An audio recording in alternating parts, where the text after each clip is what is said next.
ایک نفل نماز وہ دوسرے دنوں کے فرض کی برابر ہے. ایک فرض نماز دوسرے دنوں کی 70 فرض کی برابر ہے. اللہ نے اتنی بڑی ثواب رکھا ہے کہ اس معنی کے اندر زیادہ سے زیادہ استغفار کرتے رہیں، درود شریف پڑھتے رہیں، استغفار کریں، درود پڑھیں، اللہ کی قرآن کی تلاوت کرتے رہیں. رات کو کوشش کریں کہ نماز تراویح 20 رکعت ادا کریں. آپ Thanks for watching. Don't forget to like, comment, share and subscribe to Maulana Habibullah Rouhani Official. تو یہ روزہ اتنی بڑی چیز ہے میرے دوستوں. تو آج رمضان المبارک کی آمد ہے. روزے سے پہلے اپنے آپ کو تیار کر لو. روزے سے پہلے اپنے آپ کو تمام گناہوں سے بچاتے ہوئے رمضان کی تیاری مکمل کرتے جاؤ. حلال کھاؤ کہ اللہ نے فرما دی کہ روزہ کا مطلب کیا ہے؟ رکنا. کہ فرمایا کہ بھائی تمام حلال چیزوں سے کھانا پینا، والعقل والشرب والجماع، کھانے پینے، اپنے بیوی سے مباشرت سے، تمام چیزوں سے رکنے کا نام اور روزہ ہے.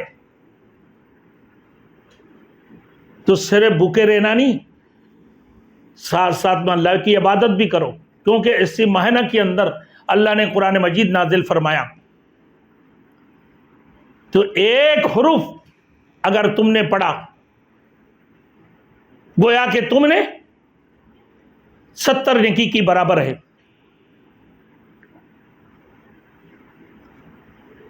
ایک نفل نماز وہ دوسرے دنوں کے فرض کی برابر ہے. ایک فرض نماز دوسرے دنوں کی 70 فرض کی برابر ہے. اللہ نے اتنی بڑی ثواب رکھا ہے کہ اس معنی کے اندر زیادہ سے زیادہ استغفار کرتے رہیں، درود شریف پڑھتے رہیں، استغفار کریں، درود پڑھیں، اللہ کی قرآن کی تلاوت کرتے رہیں. رات کو کوشش کریں کہ نماز تراویح 20 رکعت ادا کریں. آپ ختم قرآن ہو یا سورہ تراویح 10 سورتوں سے ہو، یقیناً اللہ کی رضا آپ کو حاصل ہوں گے. اور یہ تقوی اختیار کرنے والوں کو اللہ کی رضا حاصل ہوتی ہیں، اللہ ان پر راضی ہو جاتے ہیں.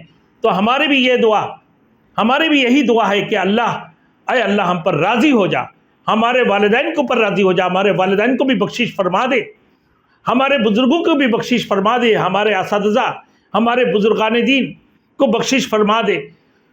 اور صحابۃ الاجمعین، ہم نے جو بھی کچھ پڑھا ہوں، صحابۃ الاجمعین خلفائے راشدین کے روح کی مغفرت میں پہنچا دے، رسول مقبول صلی اللہ علیہ وسلم کی روضہ مبارک میں پہنچا دو. یہ اللہ ہمارے دعا کو قبول مقبول فرما.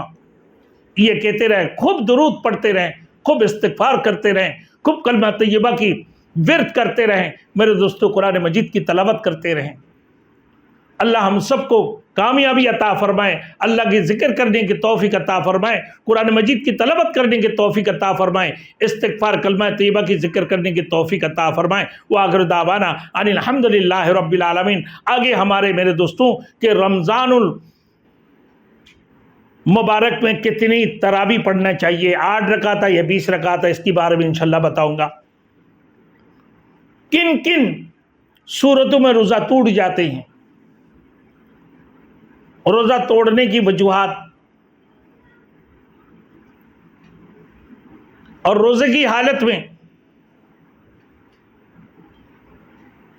کوئی چیز غلطی سے کھا لیا تو کیا آپ کیا روزہ ٹوٹ جائیں گے؟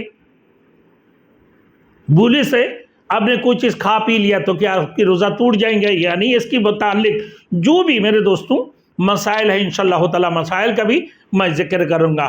میرے دوستوں اصل بات یہی ہے کہ تقوی اختیار کرو، تقوی اختیار کرو، فرزگاری اختیار کرو، اللہ سے ڈرنے والے بن جاؤ، اللہ کو ڈر جاؤ. میرے دوستوں یا نفسی کی دور، نفسی کی دور ہے اس وقت میں. میرے دوستوں کہیں پر بھی جاؤ، عالم علماء بولو، مولانا مولوی بولو، قاری حافظ بولو، میرے دوستوں ہر جگہ پر افراتفری کی عالم ہے. میرے دوستوں عام مسلمانوں میں تو ہے ہی، یقیناً اس میں کوئی شک نہیں ہے. کہاں بچو گے کہ ایسے وقت آنے والے ہیں کہ بھائی نماز جنازہ کے لیے تم پکارتے رہو تو لوگ کہیں گے کہ بھائی مجھے تنخواہ دے دو، میرے 1500 روپیہ دیہاڑی دے دو، پھر نماز جنازہ پڑھیں گے. یہ پڑھانے والے مولوی بولتے ہیں کہ بھائی میں نماز جنازہ پڑھاؤں، تو ان کی خواہش ہے کہ فلاں علامہ صاحب سے نماز جنازہ پڑھے، تو کہا کہ 20,000 روپے میرے اکاؤنٹ میں بھیج دو۔ ہے کس دور میں ہو؟ اللہ ہم سب کو عمل کرنے کے توفیق عطا فرمائے۔ وآخر دعوانا ان الحمد للہ رب العالمین۔